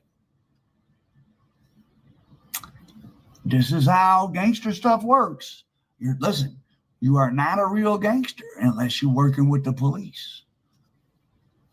You are not a real gangster unless you are working with the police. Now, working could mean you're paying off corrupt police. It doesn't always mean you're snitching on people. But also, believe me when I tell you, these big drug dealers, I know about a bunch of this in Detroit, at a high level when people are like, I get 100 keys a month and he get 200 keys a month and we're in the same part of Northwest Detroit and like we're really stepping on each other's toes. If I know where you got a stash spot at, like I know you got 30 bricks sitting in this house or they such and such just picked up 50 bricks, I can send the police straight. I can call in the tip and have them come knock off your 50 bricks because I can hurt your business. If I'm at war with you, I'm trying to kill you, get you out of here, causing you to take $1 million loss or something. Yeah, I'm taking funds for warfare out of your pocket. You got a hitman that's on my head. I want him off the street. If I got to tell whatever, they're going to do that. So this type of stuff definitely goes on. So Fats, of course, gets mysteriously called out of his dispensary to look at some weed. Now, Rod Zay and people say, I don't know this, but this is what Rod Zay and them say, that was Big U was the last one seen driving away. And that it was Big U that called him outside. And you might think, well, if he knocked him out, why would they? But see, that's the thing with these LA gang member guys. They do that fighting. That's what you have to understand with them. Fighting, that's like you're gonna fight each other, beat each other up. They fade each other like they're not necessarily like criminal operations where you would think, we're all together. union of tough guys. So you're supposed to be able to fight, and they'll make you fight each other. They fight each other all the time. And you have any dispute, catch this fade. Like, that's real. So if there had been fight between Nipsey and Fats and you, and some time had passed, Fats could fit. I mean, they're all still rolling 60s. I could see them doing some stuff for money together, some weed stuff, whatever. So the guy that knocked out Big U gets mysteriously gunned down near the hood. And supposedly Big U was selling them reefers. I'm sure the feds are asking questions of all kind of people. There will likely be more charges as the months and the year passes. I would imagine this is going to get bigger and bigger. And there's a lot of celebrities. I mean, it's Quando Rondo, one of the confidential informants. Quando Rondo had a bad case down there in Savannah. He had a Rico. He got 33 months. Quando Rondo and them was selling work. That's another thing with LA being an entertainment capital and also the capital of that work. Especially, see, this is where entertainment industry, remember Jimmy Henchman is doing life for bringing stuff from LA to New York. So we're young guys, we from the hood, we're gang members, but we rap. So we're traveling and we go to LA because that's where the entertainment capital is. It's a great cover because it's real. We are in LA because it's the entertainment capital, but we're also gonna tap in on some Crip stuff. Also, we're gonna get to work. Reggie Ray Jr., the death row cop. Remember, he had to go a year and a half in the feds or 2 years in the feds for mailing reefer pills, whatever else, to Memphis, to Grape Street Crips in Memphis. There's a lot of Grape Streets in Memphis. So the entertainment industry, and of course, rap isn't the people that made the entertainment industry criminal. The very people, not all, but some of the people that were Jewish gangsters that set up the modern pop music and the movie industry. Not everybody was a criminal, not everybody Jewish, but that was one of the main sets of people. So it's a cash business. People travel. It's a perfect cover because 20 South Central gang members in a tour bus going from city to city, if they're not on the road to promote music, well, it's totally suspicious, right? You guys are up to something. But but you got to have somebody who's successful enough that it makes sense. It can't be a rapper nobody ever heard of. There's always dope mans is trying to infiltrate the circuit of these rappers because they're a great cover story to travel with. Listen, why do you think these rappers are so stressed out? They don't want to talk about all this stuff, but they got dope man, the hit man running with them, all type of people that they know it might be from their area and they are cool with, and they're not always trying to do something bad to them, but I'm sure that's what a Nipsey, again, I want to reiterate, this is so interesting, and Loose Cannon pulled this all out of this thing, so he did a lot of good work. They had a travel agency. So not a travel agency, but travel agency, and so they take around the country in vans and buses. So you ain't responsible to put on the bus. But if you got a bunch of motherfuckers recording on there and you going out there, but you really moving weight. That's crazy. It's crazy. Like it was getting it. Like I'm talking about getting the bag. Big U said on there, he had a friend who got indicted, was doing life, that had a travel company that would send out buses with work on them. Nipsey was traveling in a bus. They kept getting ran up on. And that's when Nipsey left Big U alone. Makes total sense. I just hit it home. They had 21 people. They think they got him. Anyway, make a long story.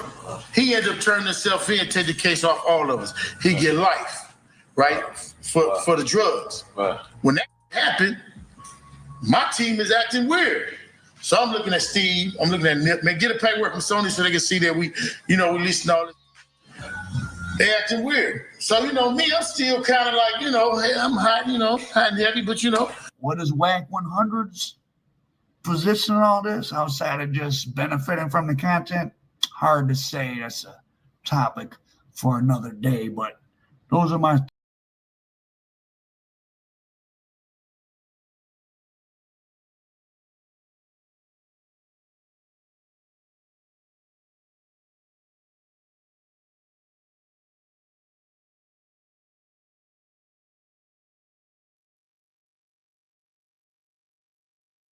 But then again, you know how the feds work. We don't care how many chickens or turkeys you pass out. Yeah. We don't care how many book bags you done passed out. What we care about is these wiretaps. We care about these confidential informants, and we care about your actions within the means of the law. Welcome back to Scandalous Los Angeles TV, where we expose the exposers. Now that the feds have Big U in custody and revealed details about Operation Drawdown, everything CS2 Back has been doing over the past few years starts to make sense. CS2 Back strategically gave a platform to Cannon, allowing him to air out personal grievances and ultimately incriminate both himself and Big U, helping the feds build a case and seal a conviction. But it wasn't just CS2 Back who played a role in this. Adam 22 was also used as part of this larger scheme. By giving a voice to CS2 Back, the federal informant, and allowing individuals like Loose Cannon to speak freely on his platform, Adam has become a useful asset in this federal operation. I'm also going to show you how the feds actually lied for Adam in this affidavit, covering up certain details to protect him while they used him to further their case. The connections and manipulation at play here go deeper than many realize. In this episode, we're going to take a closer look at the videos featured in the Fed's affidavit and break down the crucial role that Porky played in helping the authorities with their investigation. We'll revisit the events and explore how his involvement helped shape the case against Big U. So we'll start here. Henley directs a robbery of and conspires to rob, and Robinson and Williams personally rob a marijuana dispensary at gunpoint. One such robbery occurred on July 5th, 2021, at an unlicensed marijuana dispensary in Los Angeles, where Victim 1 worked. Leading up to the robbery, the Big U enterprise had been extorting Victim 1 for years, and Victim 1 had been paying the Big U enterprise up to $25,000 per month when Victim 1 was at the top of his earning capacity. Shortly before the robbery, however, Victim 1 had ceased paying extortion to the Big U enterprise, as Victim 1 did not believe it was necessary or that he was receiving any benefit from the payments. On the day of the robbery, approximately 11 of the Big U enterprise's members and associates, including Robinson and Williams, both of whom Victim 1 knew well as Rollin 60's members, rushed into the dispensary armed with firearms and without masks. They demanded belongings of anyone inside and stole cash and marijuana from the store before fleeing. At one point, they demanded a Rolex watch from one of the co-owners, but at Robinson's direction, they ended up letting him keep it. According to Victim 1, while still at the dispensary, the robbers put Victim 1 on the phone with Henley, who invited Victim 1 to Henley's home. According to Victim 1, when Victim 1 arrived at Henley's Arlington premises, Robinson, Williams, and other robbers were there, as were the proceeds of the robbery. Inside, Henley told Victim 1, "That's how you rob yourself." Henley then demanded $10,000 from Victim 1 to ensure other robberies did not occur. Henley also directed Victim 1 to identify other businesses or dispensaries that could be similarly robbed and assured Victim 1 that the Big U enterprise would compensate him for identifying any robberies. Henley then provided a portion of the robbery proceeds back to victim one. Williams later admitted to this robbery and the aftermath on a podcast. On the No Jumper podcast, after stating that Williams was Henley's right-hand man, Williams explained, so basically, he'll manipulate things. We'll go and do something. And then the same niggas we do it to show up to the house like 10 minutes later as we trying to count everything. He'll be like, he'll manipulate things. Like, we'll go and do something, and the same niggas we do it to show up to the house like 10 minutes later when we trying to, counting everything, right? And we be like, how the fuck? Williams then said that Henley would state, well, we just going to give like $40,000 back. And we be like, how the fuck they get that? Oh, well, we're going to just give them like $40,000 back and stuff like that. Whack 100, who was a rival Chocolate's counterpart of Henley's for the Bloods, was also on the podcast and stated, you know why he wanted to give the dude back the $40, right? Because he was going to make the dude give him $20 for getting it back. One day, you know why he wanted to get a dude back to 40, right? Because he was going to make dude give him 20 for getting it back. Williams then agreed. Of course. Of course. And kept you out of it. Of course. He did that to two famous rappers. Williams then detailed demanding $50,000 from the celebrity rapper RR, or they would kill the celebrity rapper MM. He did that to, when I did that to Meek Mills and Rick Ross. What'd you do to them? So, the club, when you sweated them in the club? Yeah. Dude, and Meek and Rick have no idea that Draw sent you at him. Dude, and Meek and Rick have no idea that Draw sent you at him. Dude, and Meek and Rick have no idea that Draw sent you at him. Williams then said RR dropped off the $50,000, and Henley stopped answering the phone and then did not share any of the proceeds with Williams. Because I called Ross, I'm like, Ross, drop off the 50,000 and we're gonna let Meek live on Crib. So Ross dropped off the 50,000, and so me and the homies, we go back. He stopped answering the phone. He stopped picking up and shit like that. And we were like, what you doing? Like 2 days later, he called me. He was like, oh, nephew, where you at? And I'm like, nigga, where my money at? And he was like, oh, I needed it for bills. I needed it for... I'm like, what? Like, cuz that's some weird shit. According to further No Jumper and Vlad TV segments, Henley then served a cease and desist order on No Jumper, and this podcast episode was removed from the platform, although a recording of the episode remained available elsewhere online. We received a cease and desist from Big U about some of your claims and Loose Cannon's claims, I guess, on this podcast. And after having it evaluated by our legal team, they told us that they thought it was a good idea for us to remove the episode. According to further No Jumper and Vlad TV segments, Henley then served a cease and desist order on No Jumper, and this podcast episode was removed from the platform, although a recording of the episode remained available elsewhere online. In the affidavit, the feds confirmed that Adam 22 received a cease and desist letter from Big U, which prompted the removal of the controversial video from the No Jumper podcast. Adam himself has stated that his legal team advised him to take it down. The feds also claimed that the video was removed from YouTube, but remained available through other channels. The problem is, the video is still live on Adam's channel, with each part of the conversation clearly labeled for easy access. Considering the FBI's reputation for thoroughness, these small, intentional untruths reveal a lot about who's cooperating in this investigation. Williams's recounting of this robbery occurred years after the robbery of Victim 1's dispensary, and years after Victim 1 had already recounted and documented the robbery for the FBI. Lately, Williams has claimed in multiple interviews that he is no longer affiliated with Big U, whom he now refers to as Big Useless or Big Uterus. However, Williams continues to discuss former Big U enterprise business, to discuss and threaten violent assaults and robberies, and to actually commit the same.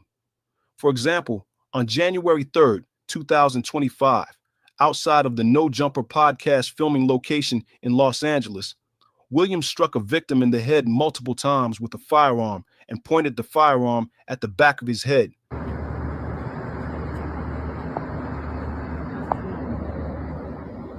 I told you.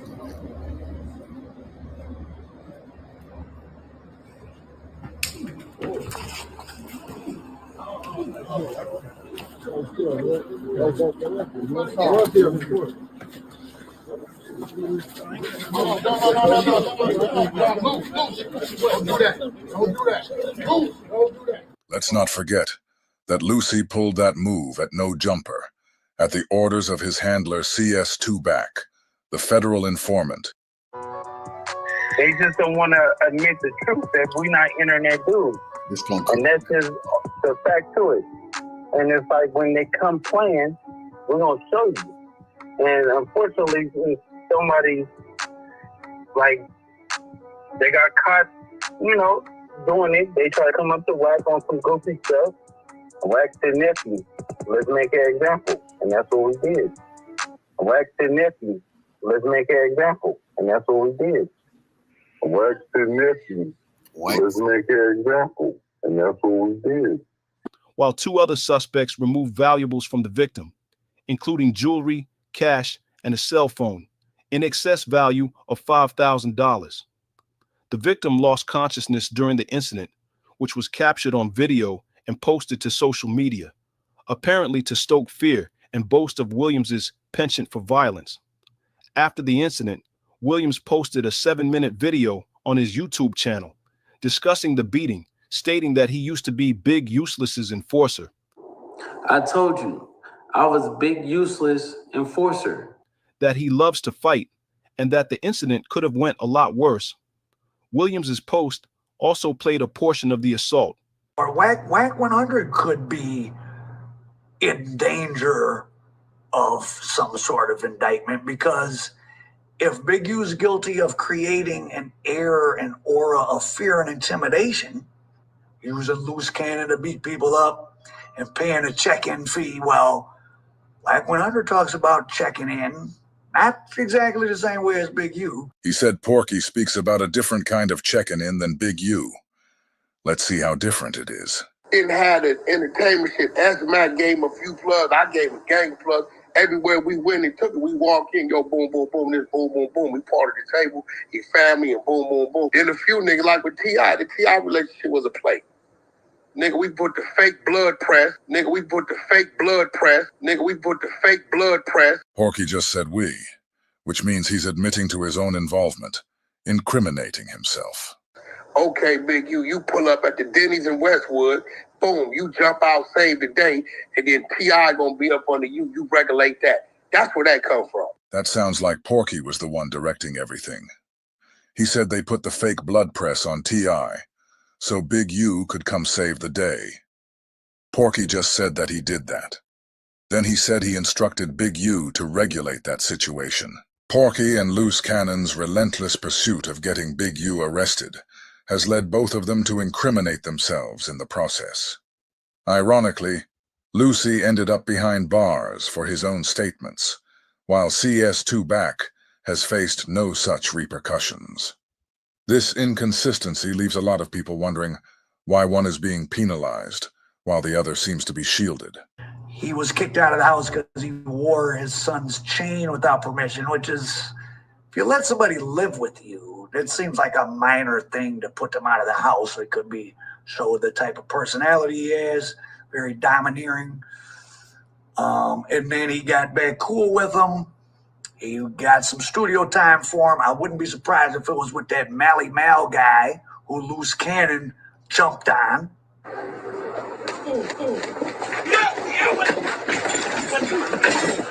That part, yo!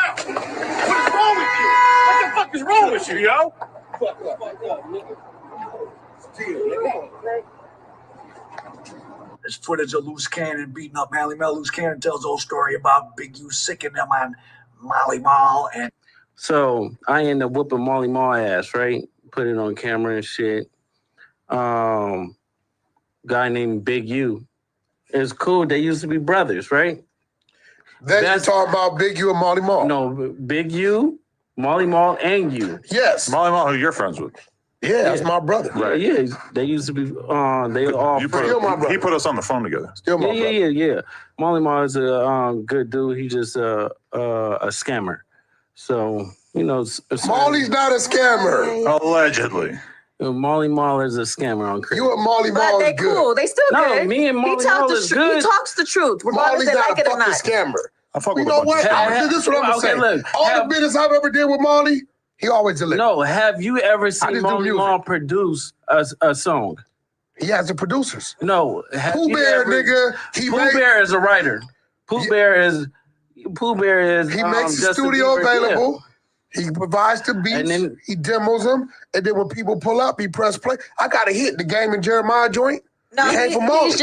he's just saying though that he just puts his name on things. He don't really do it. A whole bunch of these producers do right that. about That's that. smart. I You want to know start that doing shit. You're right about That's that. true. That's a fact. Go ahead. We listen. Okay, so basically, after I whipped Molly Mall ass for doing some bullshit, and then and Molly Mall would tell you, he was like, I was in the wrong, I was fucked up, I was going to jail, I was off drugs and stuff like that. I was just fucked up. So I don't know why I play with you like that. I don't know that, Molly. I guess when I come around, I've never seen him do drugs or none of that shit. Yeah. So I told him that, and then I guess Big U told Molly Mall some shit, and then when Big U told Molly Mall some shit, he told you. Molly Mall told you. He definitely told me some And then shit. you called Big U, and when you called Big U, he got mad because you outed him, or Molly Mall outed him. So he basically said, "Fuck you," and fuck Molly Mall. So that's why he got mad at me? He got mad at you because you called him as a man, and you stepped to him, and he felt. Because Molly Mall's supposed to be his brother. I've seen Molly Mall bail him out of jail, give him his mansion, just give him the fucking mansion and say, here go the keys of my cars, you my brother, I love you. When he was short on money, Molly Mall go in his pocket, look out for him. I saw Molly Mall help his artists, give him free beats. So when I hear some shit like that, because it was a situation on Sunset, Molly Mall's eating. You see some guys pull up and they get at Molly Mall, right? Saying what? They get at him. Ain't no saying nothing. Action. They beat his ass. They beat his ass. Okay. They get at him, right? That's loose. So I'm like, so I get the call, right? I'm like, he like, yo, I say, yo, who was that? He like, Loose Cannon. I say, what Loose? I say, where you from? Because I know it ain't him. Because Big U from 6-0. Ain't no way Loose get that Molly Mall like that. So when he say Loose Cannon, I'm like, from where? He like 6-0. I say, wait, that was Loose that did you like that? I said, hold on. So I called Big U. Hey, man, why is Loose doing that to bro? Now, you got to remember, me and Molly do real business. I come get a beat from him. You know, I pay him for his beat, give him his points. We got to hit him and Game and Jeremiah came from Molly, right? So Big U, like, laughs the shit off, right? So I'm like, yo, bro, what kind of shit you on? I thought Molly is, you know what I'm saying? What kind of shit you on? Yeah. Right? So then, you know, he started to make mention of certain things, and I guess he must have called you back or called Molly back. He called Molly back and said, you called Wack? And told Wack, and at this point in time, Molly like, fuck me calling Wack. What's up with your homeboys doing me like that? You know, I didn't let your kids stay. I didn't did everything in the world for you. What's up with your... And at that point in time, I think Molly's light came on. Yeah. But then again, you know how the feds work. We don't care how many chickens or turkeys you pass out. Yeah. We don't care how many book bags you done passed out. What we care about is these wiretaps. We care about these confidential informants. And we care about your actions within the means of the law.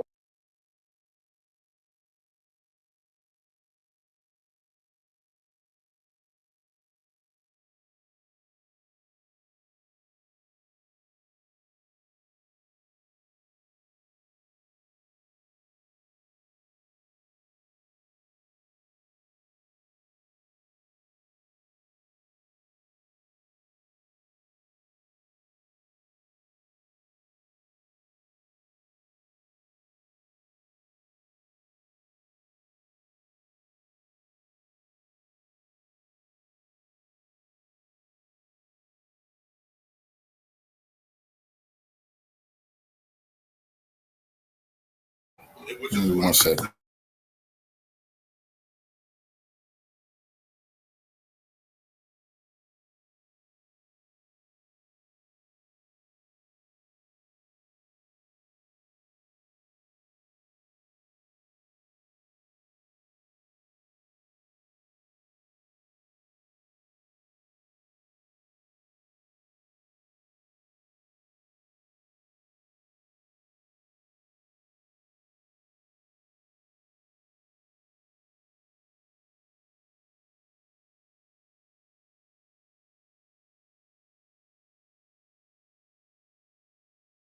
Because Whack 100 just went off on Academics. He crashed out on live. See, Whack was live with DJ Academics talking about this Big U Rico, and Academics is a journalist. So Academics have a line of questioning for Whack to pretty much answer a lot of the questions that his fans and his audience have.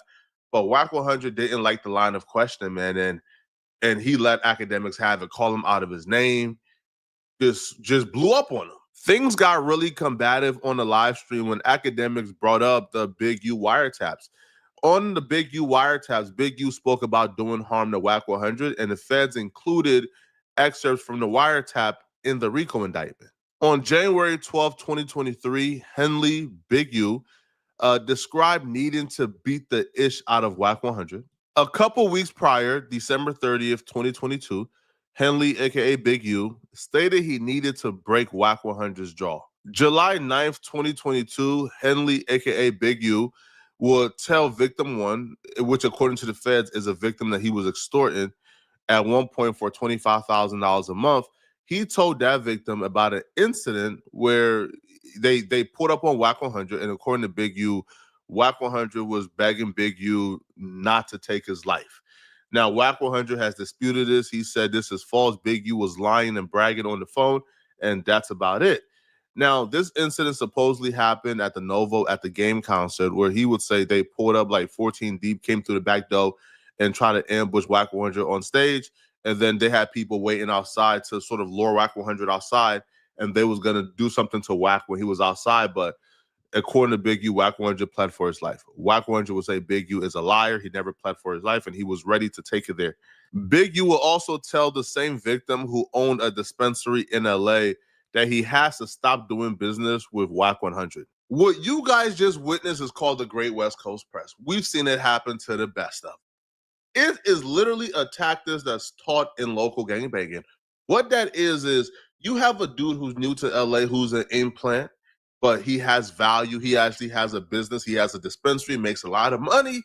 So you draw him into your squad, and you do that by letting him know that the person he's gravitating towards ain't as tough as you.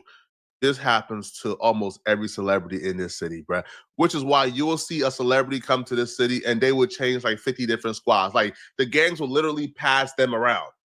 In this case, he's telling like victim one, who was paying him 25 bands a month, bro, what you doing business with Whack 100 for? He can't protect you. I can protect you, bruh. And which is why he said, I had Whack 100 begging for his life, because he wants victim one to kind of think that, yo, I'm the guy in the city. I'm the tough guy, bro. Like, bro, what you doing?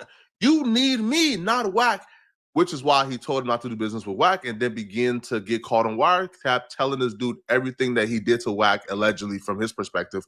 Whack denies it all, right? Whack says it's not true. It never happened.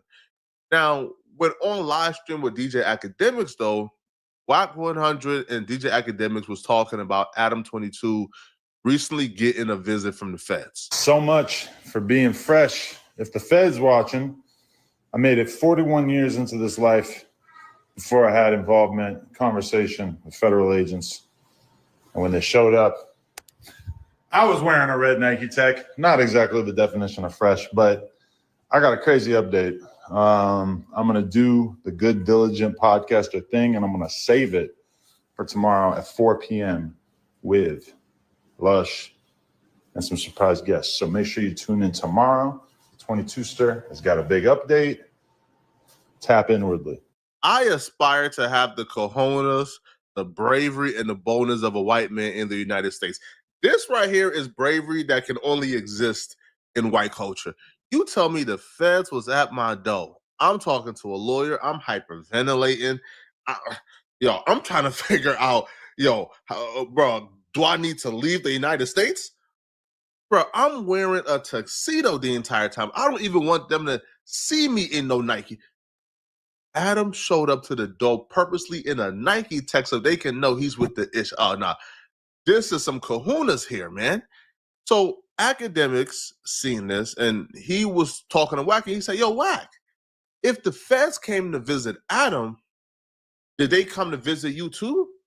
Because, in the wiretaps, Big U was threatening to do harm to you in the lawsuit. So it like only makes sense if they would come to Adam, who's nowhere in the lawsuit, who's not listed in the lawsuit, then wouldn't they come to talk to you too? Wack 100 took offense to that. Well, has the feds like stopped to talk to you yet or no? Talk to me about what? You like these other weirdos. No. Hey, listen, bro. I know you niggas for my downfall, my Yo, Wack is so appalled that Aqua asked him that question, bruh. Wack is like, oh, y'all prayed on my downfall. Yo, let me tell you this, bruh. Praying on his downfall, he's not just talking about the prospects of the feds coming to talk to him because he may be indicted too or involved. No, he's talking about, oh, y'all want them to come to talk to me. So if y'all see some type of document saying I talked to the feds, now y'all can run and smut my name out. Why y'all praying for the feds to talk to me so bad, bruh? So, but academics, he don't give it up, man. He keeps asking, it's hilarious because, bro, you can hear the tone in Wack 100's voice. Wack is absolutely appalled by the fact that academics will ask, have the feds talked to him yet? No, not right? Like that. Wack. But nah, I know you niggas praying for my downfall. Wack, you're my friend. I'm not praying for your downfall. Nah, but I'm being sensible, though. I'm being sensible. All you niggas not being sensible. Wack. I'm gonna tell you how I'm being sensible. There's nothing about what you're saying is sensible, bro. All right, I'm gonna use an analogy, or I want you to tell me how it's sensible. I'll tell you why. What the fuck you talking about? You niggas getting weird, bro. I'll tell you why. For example, let's say the feds go pick up Meek Mill, and Meek Mill private conversation that was wiretapped had. I don't know. Hold on. Wait. Just let me finish. Bro. Let me finish. Had conversations he's having with guys who might do things for him to say, yo, bro, somebody got to shoot Ack. You don't think they're gonna come to me? I don't know nothing about. I'm not Meek. I'm not a rapper, and I'm not you. No. I don't have those type of conversations. Wack. Okay.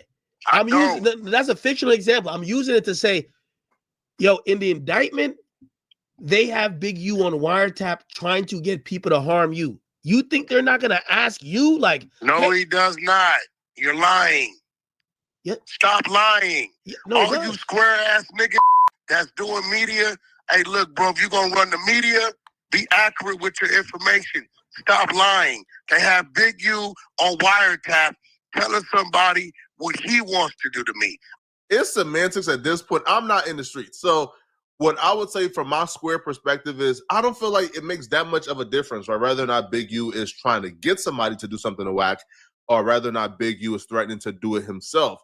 What Ack is saying is, in the indictment, on multiple occasions, Big U is on the wire phone talking about how he wants to do something to Wack. In the Rico indictment, Big U is telling Victim 1 how they literally staged a coup. They came about 12 to 15 deep, hoodie down, like tied up, looking for Wack 100 at the Novo. So if he's breaking that down and he's going in grave details about the lengths that they have gone to try to get Wack, Ack is saying, like, the feds haven't contacted you yet? Now, I don't know if the feds have contacted Wack, right? If Wack said they didn't, then I have to believe him, right? Because, I have no other information. But that's the point that Ack is trying to get to. And Wack don't even want to entertain the conversation because Wack understands how the internet works. And once you entertain that conversation or go down that rabbit hole, now you have people taking it and running with it. So, like, academics is trying to be the journalist and get to it, Wack is understanding what the internet do. So he understands that, he got to shut this conversation down immediately. If a man that is accused in a Rico case and he's the head guy is constantly threatening to do something to someone, why wouldn't the cops at least show up to talk to that person? Constantly threatened where? He said it like 2-3 times. Yeah, but you don't think the cops at least show up to talk to you, be like, hey, listen, can we just He's talking about fighting, weirdo. It still don't matter. Wack, this is why you're good. If the police... I know why you good. No, Wack. You over here square your act. Let's establish this. You're the square, nigga. No, I know. You don't know I know, but I got a hell of a brain. You don't know nothing about. You ain't never even been booked. Hold so on. you don't know what the fuck you be talking about half the time. Wack, I think neither one of us has had federal charges. Feds is different. We It both, don't matter. You haven't had It's feds. hey, bro, the feds is not wasting their time with a nigga somebody want to fight. Well, why do they waste their time to go talk to Adam then? If so, they're threatening you. They wouldn't waste their time to talk to you, but they would talk to They're Adam. talking to Adam about Brick Baby. Brick Baby's an employee. I don't know. Gotta ask him. Brick Baby's an employee. It makes sense though. Yo, Wack. It makes sense. You a weirdo too. You nigga. Let me break something down, Act. Y'all want to put me in something. No. Hey, listen, bro. It's not putting you in anything. This is why academics, to me, is the biggest independent media source in hip hop. Now, a lot of people in this situation would have folded. Man, bro, Wack 100 is low key, like checking you a little bit. A lot of folks would have stopped the act, just kept pushing. Now, this is Wack 100 tame. Wack 100 ain't really taking up a notch because it gets 20 times worse, and Wack get really disrespectful towards act. But right now, you are watching it in real time. The tension is rising and is rising and is rising. But Act don't care. He keeps asking the questions and keep pushing. But I don't believe that because Act is a civilian and hasn't really caught a federal charge yet that academics is unqualified to have this conversation. Because, bro, lawyers haven't been to jail, but they have probably read enough, work to probably be qualified to have discussions in court. If academics have been covering rappers and court cases for the last decade, he's qualified to have this conversation. Okay, but Wack, you're still taking a point. No, I'm not. If they talk to Adam, if they talk to Adam, I would assume they would at least. Again, Adam's not in trouble. It's not like you weird as a. Listen. If you assume they talk to me, then I assume your woman's a transgender. You fuck man. That's where we at. I don't own no jumper, assumption. Nigga. I don't own no jumper. I don't have employees at no jumper. I'm a partner on one show. You get it? I don't control the building. No. I don't control cameras. Wow. I don't control payroll, bro. Wow. Stop playing with me with these narratives. No. That's not the angle I'm saying. What I'm saying is that stop playing with me with these narratives, bro. Big U is the. I ain't got nothing to do with extorting, sex trafficking, a murder of a fucking football player, a fucking kid that I've been attacking and exposing for the last couple years. I ain't got nothing to do with a nigga caught with at his house. It's hard to gauge where the conversation is currently at because it feels like they're having two different conversations. Wack is like, bruh, I'm not being accused of being involved or being in cahoots with Big U. I'm not being accused of extorting nobody.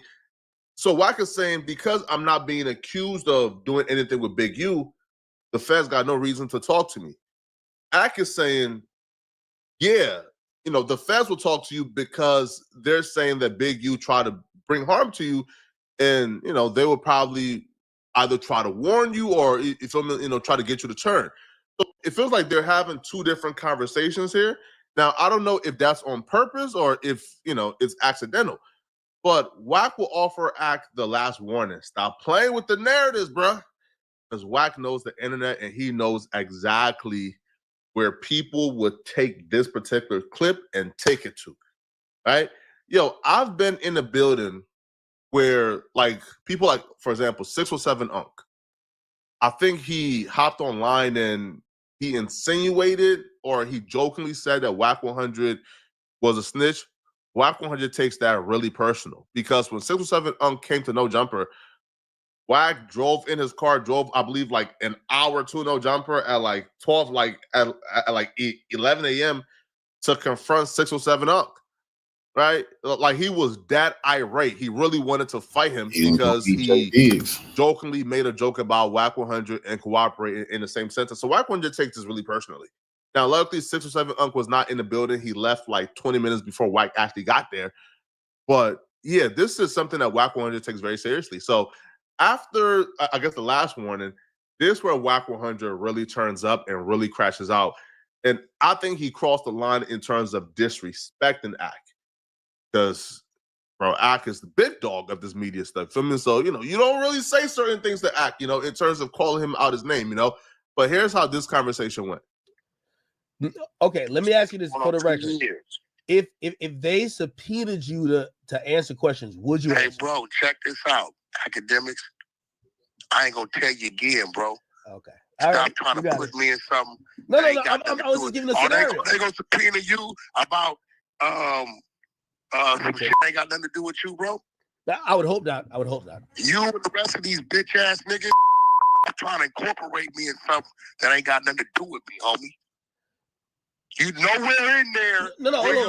Where you see shit orchestrated with Wack 100. Wait. Wack. Stop trying to put me in something that ain't got nothing to do with me, nigga. I ain't from rolling 60s.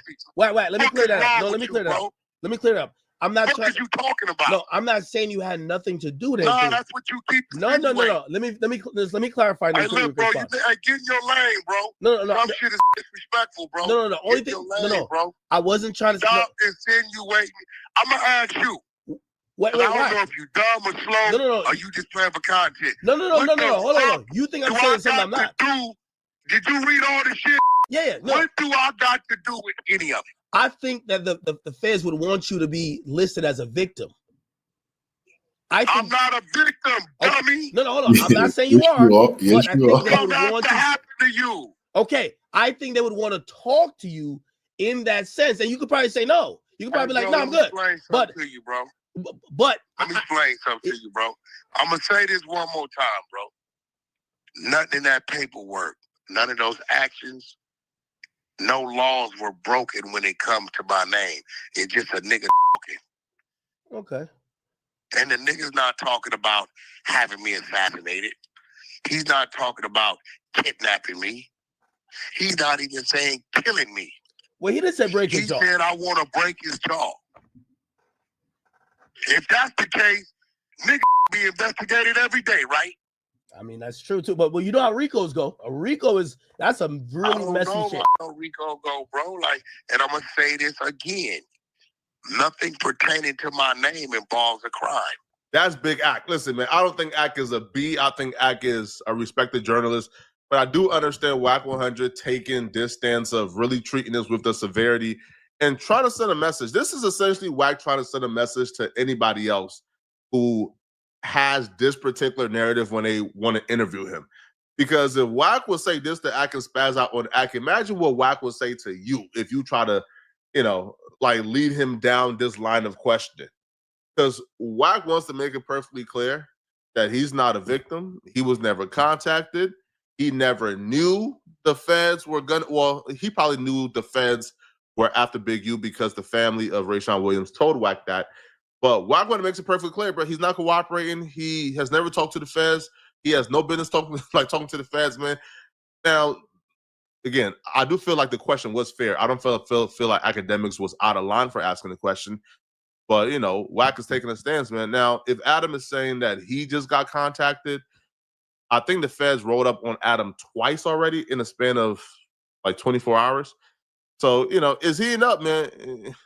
Again, I haven't been contacted by the feds. I don't want to get contacted by the feds.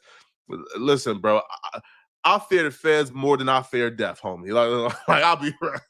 I don't want to be involved in no way. So right now it's getting serious, bro. For me, man. So, I guess we'll update y'all, man, on who's next to talk to the feds after Adam. Okay, who's cultfigga? Follow me.